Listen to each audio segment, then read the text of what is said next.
एक बार की बात है, एक छोटे से गांव में एक प्यारा सा लड़का था जिसका नाम मोहन था। मोहन बहुत ही जिज्ञासु और साहसी था। उसे हर दिन नए नए कारनामे करने का शौक था।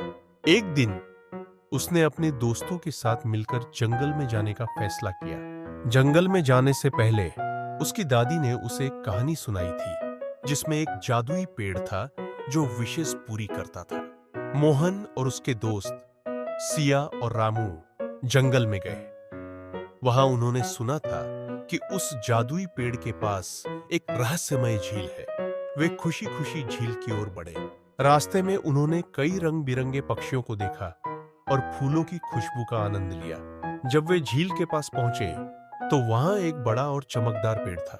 पेड़ की शाखाएं आसमान तक फैली हुई थीं और उसकी पत्तियां सुनहरी थीं। मोहन ने पेड़ के पास जाकर कहा, प्यारे जादुई पेड़, क्या तुम हमारी एक इच्छा पूरी कर सकते हो?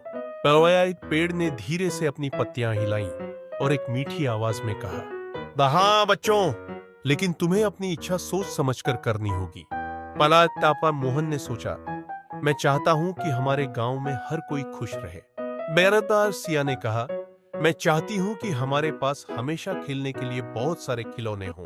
बेलासा रामू ने कहा, मैं चाहता हूं कि हमारे गांव में कोई बीमार न हो। सब ने उनकी इच्छाएं सुनी और कहा, आपका रस, तुम्हारी इच्छाएं बहुत अच्छी हैं। मैं तुम्हारी इच्छाओं को पूरा करूंगा। अचानक पेड़ की जड़ों से एक चमकदार रोशनी निकली और पूरे गांव में फैल गई। कुछ ही समय में गांव में खुशियां लौट आईं।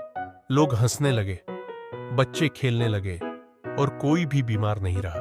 मोहन और उसके दोस्तों ने एक दूसरे की ओर देखा और खुशी से चिल्लाए, श्याम ने जादुई पेड़ से एक अद्भुत उपहार पाया है।